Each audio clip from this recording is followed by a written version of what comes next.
Hello and welcome to Access Sportsnet Lakers, driven by your Southern California Honda dealers. I'm Chris McGee. We have James Worthy, Derek Fisher, Allie Clifton will be joining us in a little bit. We got Brez and Mike Trudell handling some post-game interviews. The Lakers go 4-3 on this road trip, 7 games in 12 days, guys. Big bounce-back night after the loss in New York 24 hours ago. And listen, the key is turnovers. Last night it was a season-high 25. Tonight, 11 turnovers, just 2 in the second half. And Mama Fish, who was watching the game in her home, is happy because she was texting you every single possession. Yeah, every possession, she was getting more and more frustrated with the way. She wanted stops, Fish. The way the Lakers were finishing this game, but they held on to it.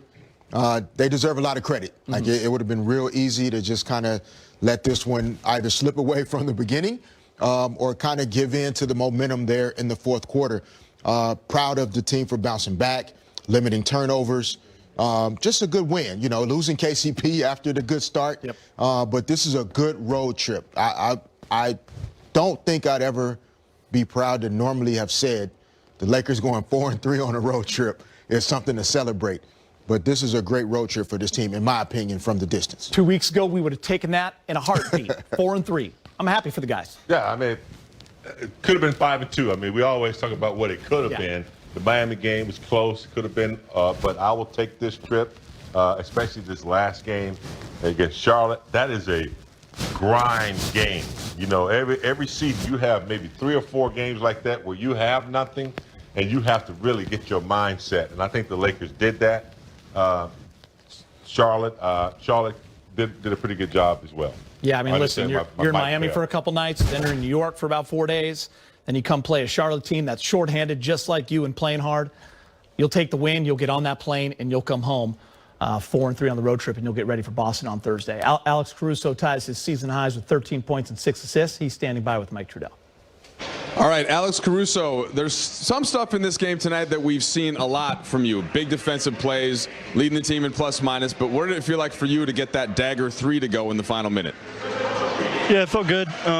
We honestly, we shouldn't have let it got to that point. You know, we were up 10 in the fourth. I think we got a little stagnant trying to wind the game down instead of staying in attack mode, especially with them in zone. It kind of stalemated us. But you know, credit to us for fighting. And then I mean, that's just being ready. You know, I knew I was going to either get a shot or extra pass. And when Dennis threw it to me, I was ready to shoot.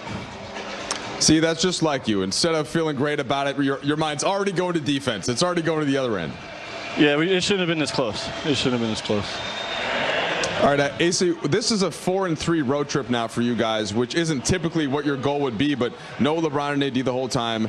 Several players missed various games along the trip. Was it important for you guys to get that mark now as you head back to Staples Center? Yeah, I think it was just important for us to kind of grow as a team. You know, I think we've had stretches in this this road trip and this time where Bron and AD have been out where we've played really, really well. But, you know, conversely, we've had times where we haven't played that great.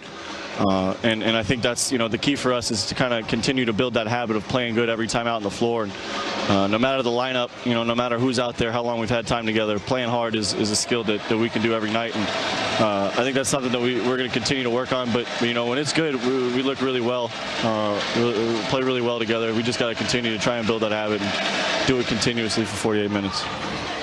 All right, you're about to get on that Delta team plane to head home for the first time in a while. And guess what? There's going to be fans at Staples Center for the first time this season as you take on the Boston Celtics. Alex, what's it going to mean to you to just look up and see some of the purple and gold faithful around you? Man, I'm so excited, Mike. I can't even tell you how excited I am.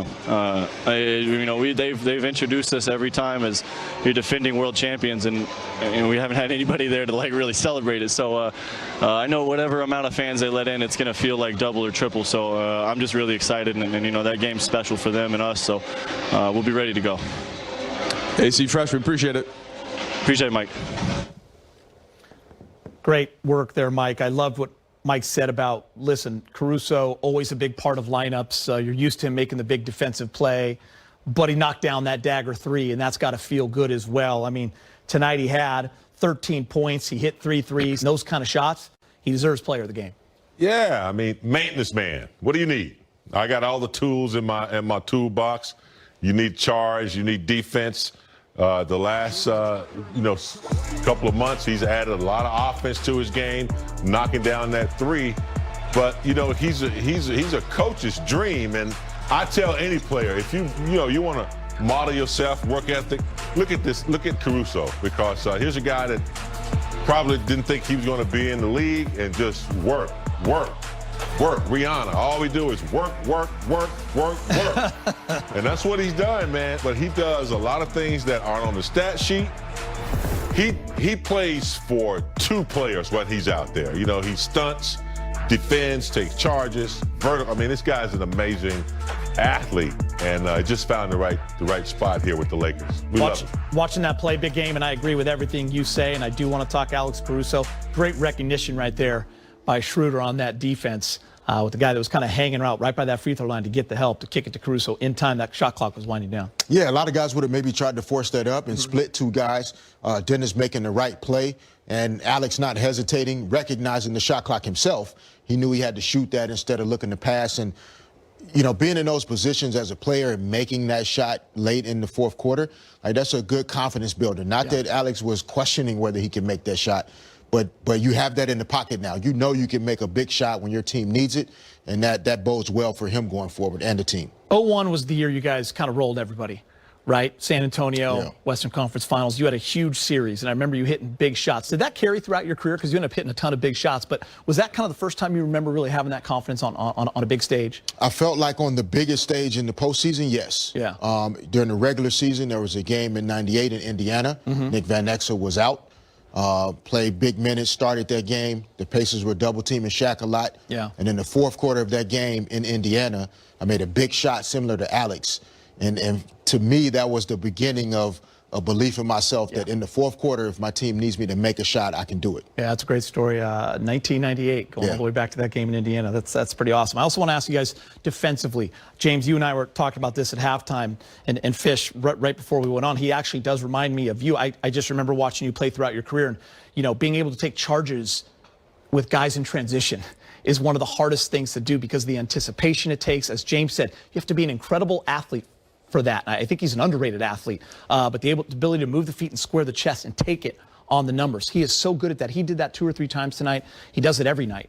Quick hands, unbelievable. Yeah, does a lot for this team. I mean, a lot that doesn't get noticed, even though we notice certain plays and plus minus, and there are some analytical, stats that say, like, Alex Caruso helps this team, but he does a lot that doesn't show up in the stat sheet and deserves that ring he got last year. Yeah. And looking for another one this year.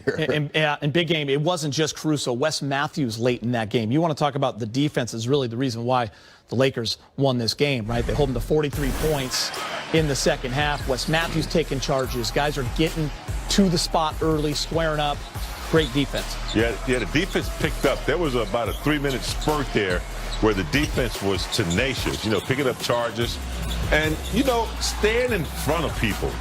That's the most important thing I think that the guards do very well. They stay in front of you, they angle you off, and you don't necessarily have to be set. Your feet doesn't have to be set. If they hit you in your sternum, that's a charge. And they do a pretty good job of sliding their feet, not allowing guards to blow directly by them, sending them to the help.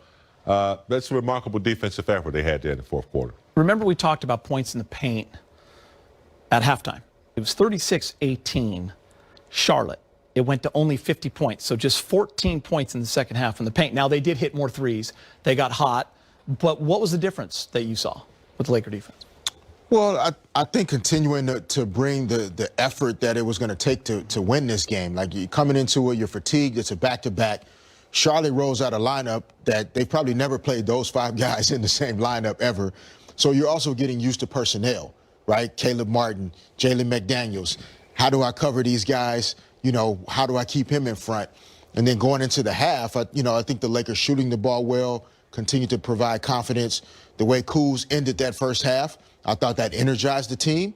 And then coming out the third quarter, they continued to find a way to grind it out. What do you think of Dennis's play? You broke it down in the pregame show, the turnovers, the Lakers, 25 turnovers. James, you talked a lot about it last night. We talked about Dennis taking accountability, never putting the responsibility on others, says, I have to be better. He only had 1 turnover tonight, had the 19 points, hit 3 threes.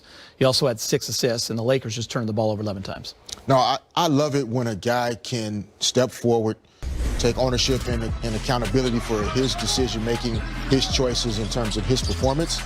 Say that and acknowledge it, admit it, and then come back the next night and put out a great performance, right? It's like he signed a contract last night that says, I need to be better tomorrow.